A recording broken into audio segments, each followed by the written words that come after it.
Chapter 27. 7 days glided away, everyone marking its course by the henceforth rapid alteration of Edgar Linton's state. The havoc that months had previously wrought was now emulated by the inroads of hours. Catherine we would fain have deluded yet, but her own quick spirit refused to delude her. It divined in secret, and brooded on the dreadful probability, gradually ripening into certainty. She had not the heart to mention her ride when Thursday came round.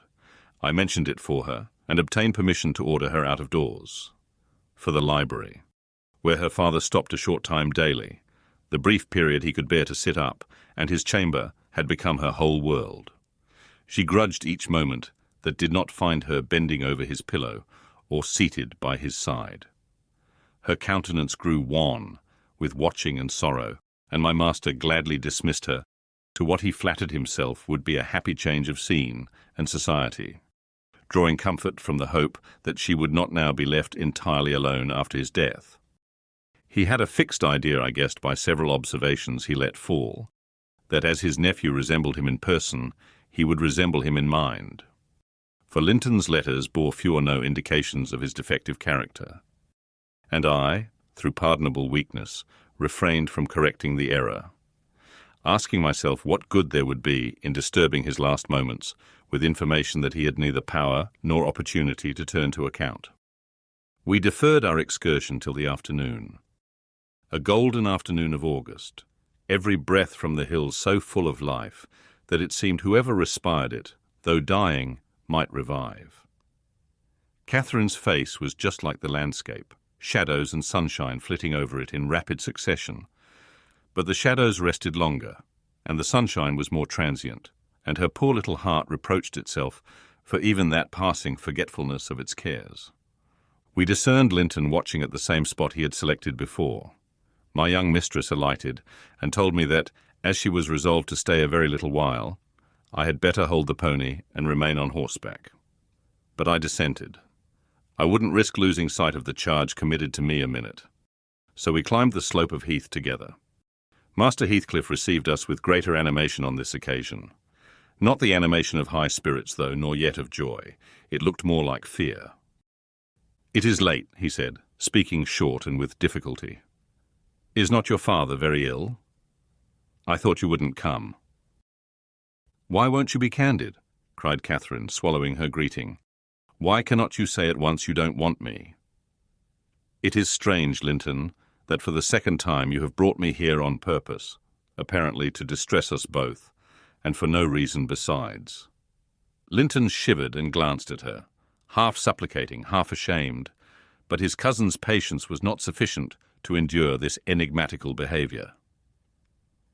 "My father is very ill," she said. "And why am I called from his bedside? Why didn't you send to absolve me from my promise, when you wished I wouldn't keep it? Come, I desire an explanation. Playing and trifling are completely banished out of my mind, and I can't dance attendance on your affectations now." "My affectations," he murmured. "What are they?" "For heaven's sake, Catherine, don't look so angry. Despise me as much as you please. I am a worthless, cowardly wretch. I can't be scorned enough, but I'm too mean for your anger.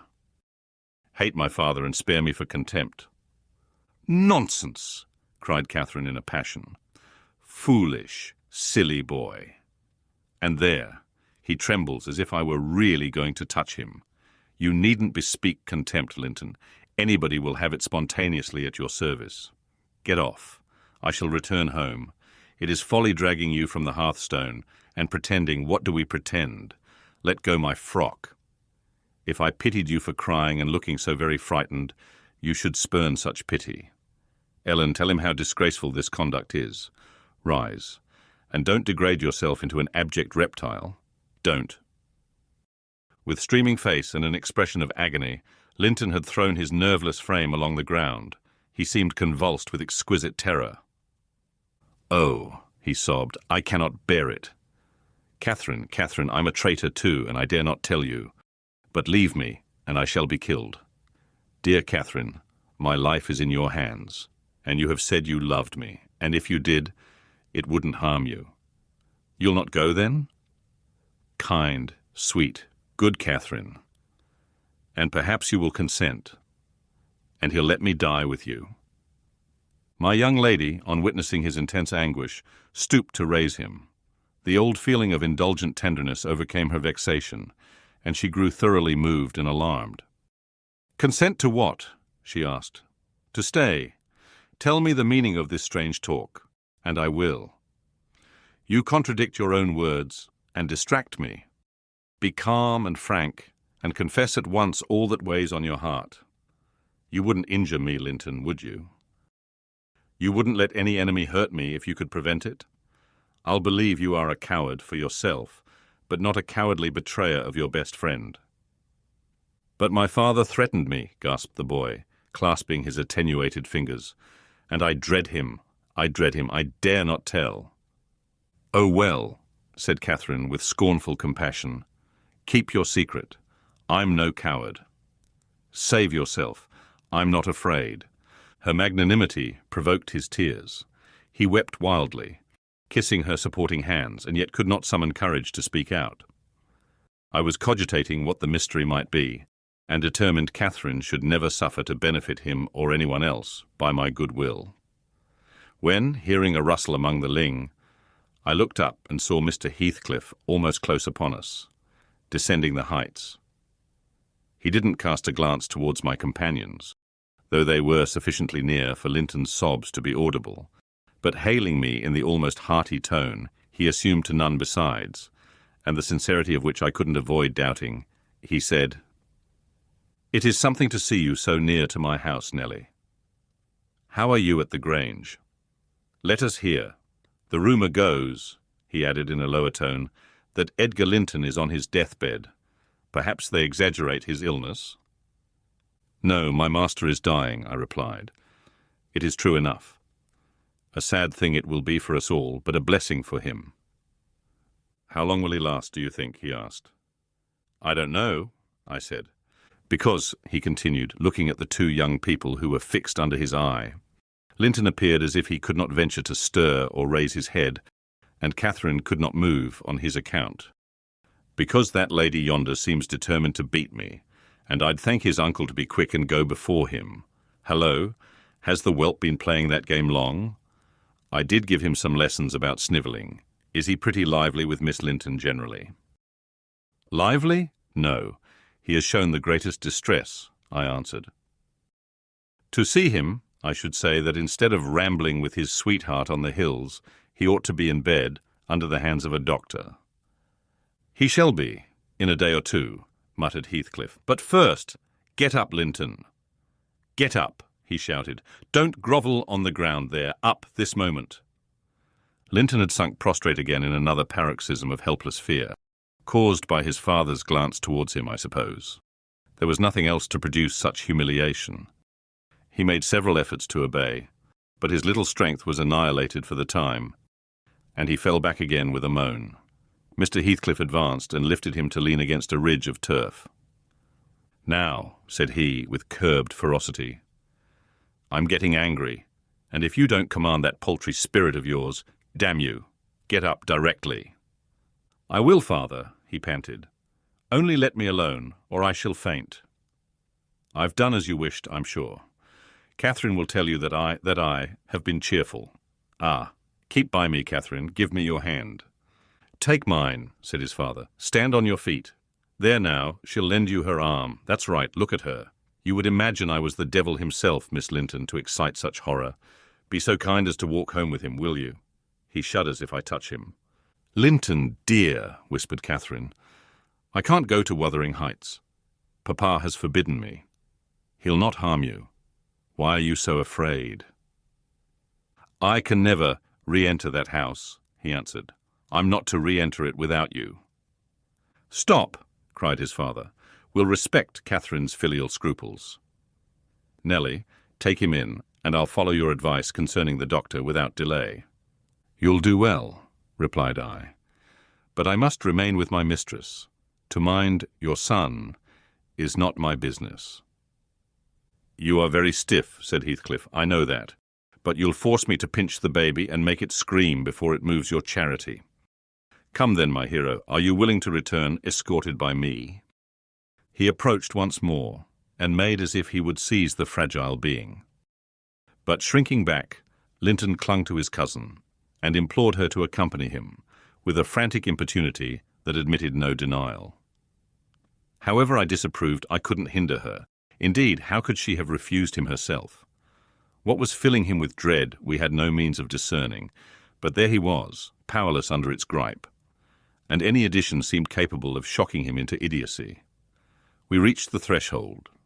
Catherine walked in, and I stood waiting till she had conducted the invalid to a chair, expecting her out immediately, when Mr. Heathcliff, pushing me forward, exclaimed, "My house is not stricken with the plague, Nelly, and I have a mind to be hospitable today. Sit down and allow me to shut the door." He shut and locked it also. I started. "You shall have tea before you go home," he added. "I am by myself. Hareton is gone with some cattle to the Lees, and Zillah and Joseph are off on a journey of pleasure. And though I'm used to being alone, I'd rather have some interesting company if I can get it. Miss Linton, take your seat by him. I give you what I have. The present is hardly worth accepting, but I have nothing else to offer. It is Linton, I mean. How she does stare. It's odd what a savage feeling I have to anything that seems afraid of me. Had I been born where laws are less strict and taste less dainty, I should treat myself to a slow vivisection of those two as an evening's amusement." He drew in his breath, struck the table, and swore to himself, "By hell, I hate them." "I am not afraid of you," exclaimed Catherine, who could not hear the latter part of his speech. She stepped close up, her black eyes flashing with passion and resolution.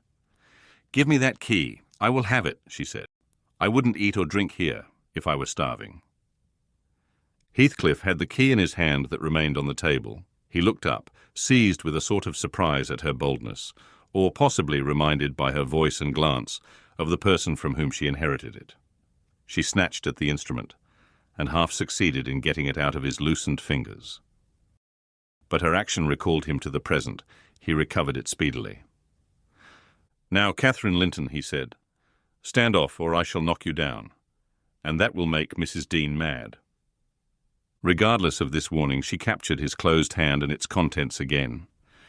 "We will go," she repeated, exerting her utmost efforts to cause the iron muscles to relax, and finding that her nails made no impression, she applied her teeth pretty sharply. Heathcliff glanced at me a glance that kept me from interfering a moment. Catherine was too intent on his fingers to notice his face. He opened them suddenly, and resigned the object of dispute, but ere she had well secured it, he seized her with the liberated hand, and pulling her on his knee, administered with the other a shower of terrific slaps on both sides of the head, each sufficient to have fulfilled his threat had she been able to fall. At this diabolical violence I rushed on him furiously. "You villain!" I began to cry. "You villain!" A touch on the chest silenced me. I am stout, and soon put out of breath, and what with that and the rage, I staggered dizzily back, and felt ready to suffocate or to burst a blood vessel. The scene was over in 2 minutes. Catherine, released, put her 2 hands to her temples, and looked just as if she were not sure whether her ears were off or on. She trembled like a reed, poor thing, and leant against the table, perfectly bewildered. "I know how to chastise children, you see," said the scoundrel grimly, as he stooped to repossess himself of the key, which had dropped to the floor. "Go to Linton now, as I told you, and cry at your ease.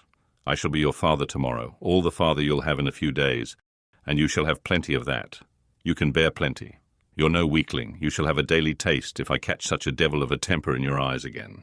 Cathy ran to me instead of Linton, and knelt down and put her burning cheek on my lap, weeping aloud. Her cousin had shrunk into a corner of the settle, as quiet as a mouse, congratulating himself, I dare say, that the correction had alighted on another than him. Mr. Heathcliff, perceiving us all confounded, rose, and expeditiously made the tea himself. The cups and saucers were laid ready. He poured it out, and handed me a cup. "Wash away your spleen," he said, "and help your own naughty pet and mine. It is not poisoned, though I prepared it. I'm going out to seek your horses." Our first thought on his departure was to force an exit somewhere. We tried the kitchen door, but that was fastened outside. We looked at the windows. They were too narrow for even Cathy's little figure. "Master Linton," I cried, seeing we were regularly imprisoned. "You know what your diabolical father is after, and you shall tell us, or I'll box your ears, as he has done your cousins." "Yes, Linton, you must tell," said Catherine. "It was for your sake I came, and it will be wickedly ungrateful if you refuse." "Give me some tea, I'm thirsty, and then I'll tell you," he answered. "Mrs. Dean, go away. I don't like you standing over me. Now, Catherine, you are letting your tears fall into my cup." "I won't drink that. Give me another." Catherine pushed another to him and wiped her face. I felt disgusted at the little wretch's composure, since he was no longer in terror for himself. The anguish he had exhibited on the moor subsided as soon as ever he entered Wuthering Heights, so I guessed he had been menaced with an awful visitation of wrath if he failed in decoying us there, and that accomplished, he had no further immediate fears. "Papa wants us to be married," he continued, after sipping some of the liquid. "And he knows your papa wouldn't let us marry now, and he's afraid of my dying if we wait. So we are to be married in the morning, and you are to stay here all night, and if you do as he wishes, you shall return home next day and take me with you." "Take you with her, pitiful changeling," I exclaimed. "You marry? Why? The man is mad, or he thinks us fools, everyone. And do you imagine that beautiful young lady, that healthy, hearty girl, will tie herself to a little perishing monkey like you? Are you cherishing the notion that anybody, let alone Miss Catherine Linton, would have you for a husband? You want whipping for bringing us in here at all, with your dastardly puling tricks, and don't look so silly now. I've a very good mind to shake you severely for your contemptible treachery and your imbecile conceit." I did give him a slight shaking, but it brought on the cough, and he took to his ordinary resource of moaning and weeping, and Catherine rebuked me. "Stay all night?" "No," she said, looking slowly round. "Ellen, I'll burn that door down, but I'll get out." And she would have commenced the execution of her threat directly, but Linton was up in alarm for his dear self again. He clasped her in his two feeble arms, sobbing, "Won't you have me and save me? Not let me come to the Grange? Oh, darling Catherine, you mustn't go and leave after all. You must obey my father. You must." "I must obey my own," she replied, "and relieve him from this cruel suspense. The whole night, what would he think? He'll be distressed already.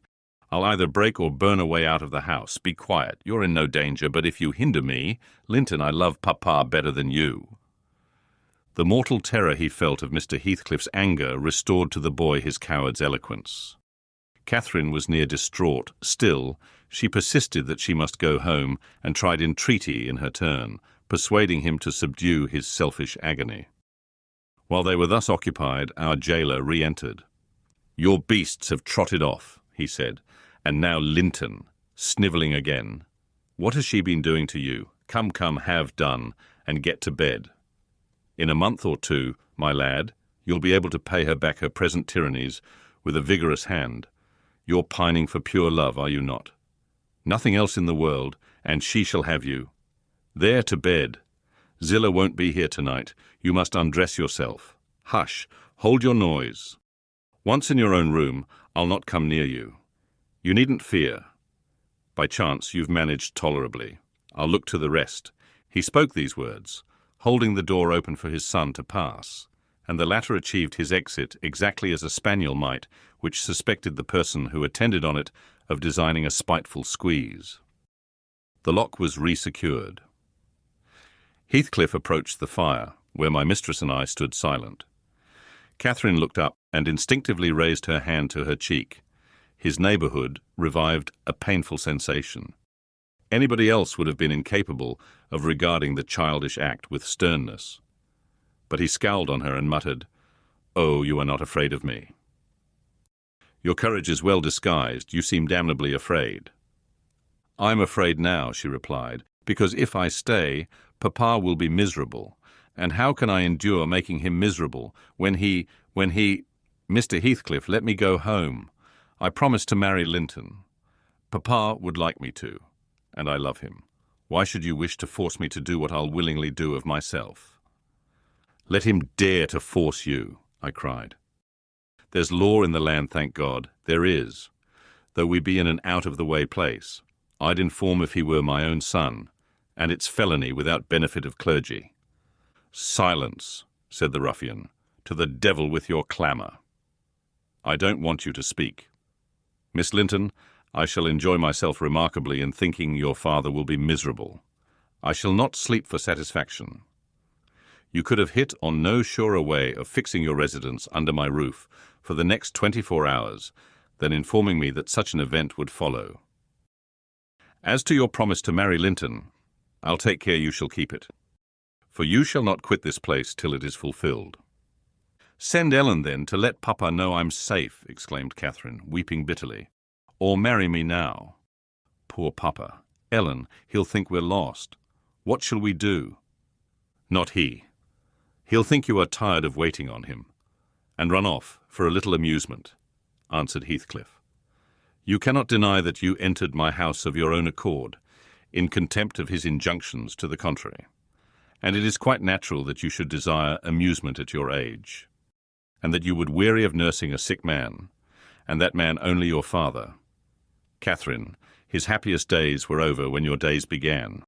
He cursed you, I dare say, for coming into the world. I did at least. And it would just do if he cursed you as he went out of it. I'd join him. I don't love you. How should I? Weep away.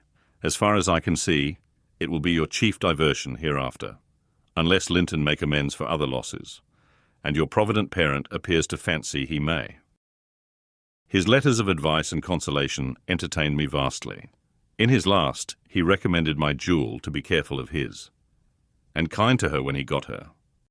Careful and kind, that's paternal. But Linton requires his whole stock of care and kindness for himself. Linton can play the little tyrant well.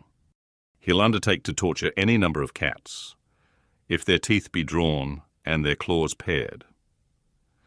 You'll be able to tell his uncle fine tales of his kindness when you get home again, I assure you. You're right there, I said. Explain your son's character. Show his resemblance to yourself, and then, I hope, Miss Cathy will think twice before she takes the cockatrice. I don't much mind speaking of his amiable qualities now, he answered, because she must either accept him or remain a prisoner, and you along with her till your master dies. I can detain you both, quite concealed here. If you doubt, encourage her to retract her word, and you'll have an opportunity of judging. I'll not retract my word, said Catherine. I'll marry him within this hour, if I may go to Thrushcross Grange afterwards. Mr. Heathcliff, you're a cruel man, but you're not a fiend, and you won't, from mere malice, destroy irrevocably all my happiness. If Papa thought I had left him on purpose, and if he died before I returned, could I bear to live? I've given over crying, but I'm going to kneel here, at your knee, and I'll not get up, and I'll not take my eyes from your face till you look back at me. No, don't turn away. Do look. You'll see nothing to provoke you. I don't hate you. I'm not angry that you struck me. Have you never loved anybody in all your life, Uncle? Never? Ah, you must look once. I'm so wretched you can't help being sorry and pitying me. Keep your EFT's fingers off and move, or I'll kick you, cried Heathcliff, brutally repulsing her. I'd rather be hugged by a snake. How the devil can you dream of fawning on me? I detest you. He shrugged his shoulders, shook himself indeed, as if his flesh crept with aversion, and thrust back his chair, while I got up and opened my mouth to commence a downright torrent of abuse. But I was rendered dumb in the middle of the first sentence by a threat that I should be shown into a room by myself the very next syllable I uttered. It was growing dark. We heard a sound of voices at the garden gate. Our host hurried out instantly. He had his wits about him. We had not. There was a talk of 2 or 3 minutes, and he returned alone. I thought it had been your cousin Hareton, I observed to Catherine. I wish he would arrive. Who knows but he might take our part. "It was 3 servants sent to seek you from the Grange," said Heathcliff, overhearing me. "You should have opened a lattice and called out. But I could swear that Chit is glad you didn't. She's glad to be obliged to stay, I'm certain." At learning the chance we had missed, we both gave vent to our grief without control, and he allowed us to wail on till 9 o'clock. Then he bid us go upstairs, through the kitchen to Zilla's chamber, and I whispered my companion to obey. Perhaps we might contrive to get through the window there, or into a garret, and out by its skylight. The window, however, was narrow, like those below, and the garret trap was safe from our attempts, for we were fastened in as before. We neither of us lay down. Catherine took her station by the lattice, and watched anxiously for morning, a deep sigh being the only answer I could obtain to my frequent entreaties that she would try to rest. I seated myself in a chair, and rocked to and fro, passing harsh judgment on my many derelictions of duty, from which, it struck me then, all the misfortunes of my employers sprang. It was not the case, in reality I am aware, but it was, in my imagination, that dismal night, and I thought Heathcliff himself less guilty than I. At 7 o'clock he came and inquired if Miss Linton had risen. She ran to the door immediately and answered, "Yes." "Here then," he said, opening it and pulling her out. I rose to follow, but he turned the lock again. I demanded my release. "Be patient," he replied. "I'll send up your breakfast in a while." I thumped on the panels and rattled the latch angrily, and Catherine asked why I was still shut up. He answered, "I must try to endure it another hour," and they went away. I endured it 2 or 3 hours. At length I heard a footstep, not Heathcliff's. "I've brought you something to eat," said a voice. "Open the door." Complying eagerly, I beheld Hareton, laden with food enough to last me all day. "Take it," he added, thrusting the tray into my hand. "Stay 1 minute," I began. "Nay," cried he, and retired, regardless of any prayers I could pour forth to detain him. And there I remained enclosed the whole day, and the whole of the next night, and another, and another. 5 nights and 4 days I remained altogether, seeing nobody but Hareton once every morning.